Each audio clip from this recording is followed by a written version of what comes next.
Hello there everybody, Peter of England bringing you a video today concerning a very important set of circumstances that are going to outplay in the United States of America today, November the 6th. So, as many of you will be aware, it's the day of the midterm elections, and every man and his dog in the United States that is part of the Democratic establishment, and by that we mean organizations like CNN, ABC, NBC, New York Times, Washington Post, LA Times, they're all predicting one thing, and these things are a complete routing of the Republican Party at the hands of the Democratic Party. They're predicting what's called a blue wave. Now, what this blue wave means, they hope, is that the likes of Hillary Clinton, the Comeys, the Brennans, the elite of Washington retake, with Obama as guide, the control of the Senate and the Congress in the United States. However, what I'm predicting today here on this video is it will be anything but that. What we are going to see today is an unprecedented outpouring of support for Donald J. Trump, the 45th incumbent president of the United States, and everything which he stands for. And what he stands for is giving back to the people of America, and then via a domino effect into Europe and the rest of the world, the truth as to how you have been politically shanghaied and how you've been deceived for the many, many previous decades by these controlling globalist elites with their constant narrative agenda of austerity, not enough, work harder and have less. So what I'm going to do now is just outline the fact that I'm stating for the record that it looks like, convincingly, that Donald Trump and his Republican Party, the GOP, are going to take massive control of not only Congress but the Senate. So I'm standing by that. I think there's a massive outpouring of support for him countrywide.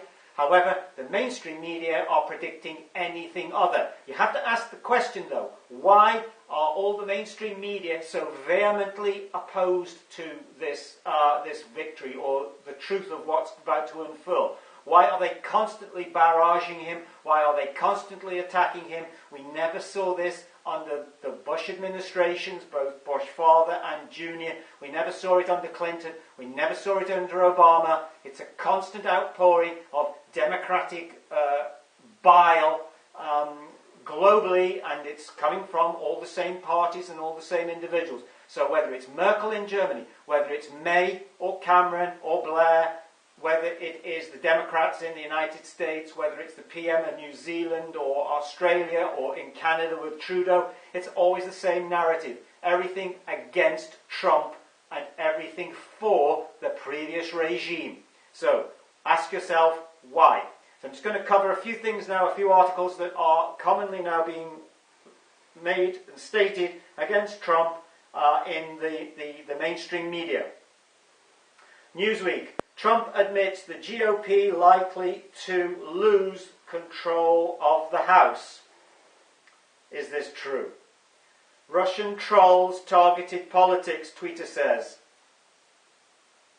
The next one. CNN says it refused to run Trump's racist ad campaign. And on these stories go. A judge denied Donald Trump's attempt to stop a court case that could reveal his financial records. Next one. Trump administration spares corporate wrongdoers billions in supposed penalties. The next one. Trump said there was a middle-class tax cut coming before the election. There's no way that's going to happen, says Vox.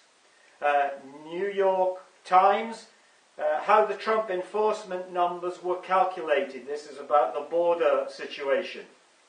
Next one.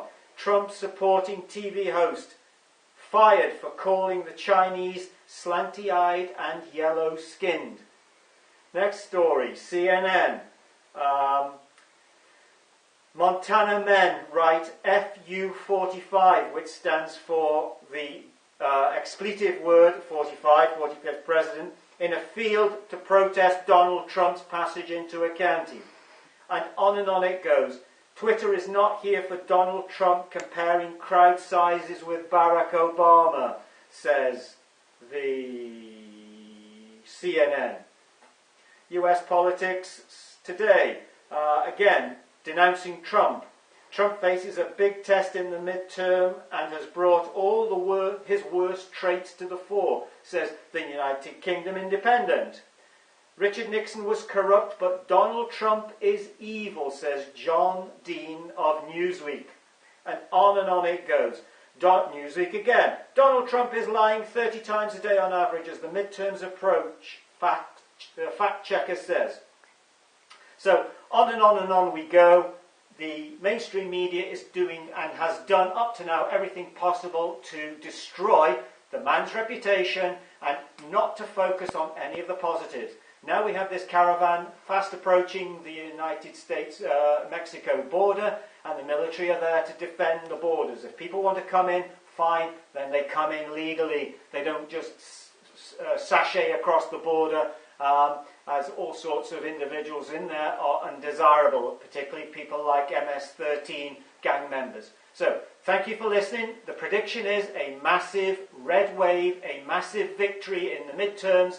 My money's on it. My bet is on it. Let's see what tomorrow brings. Peter of England finishing now. Thank you.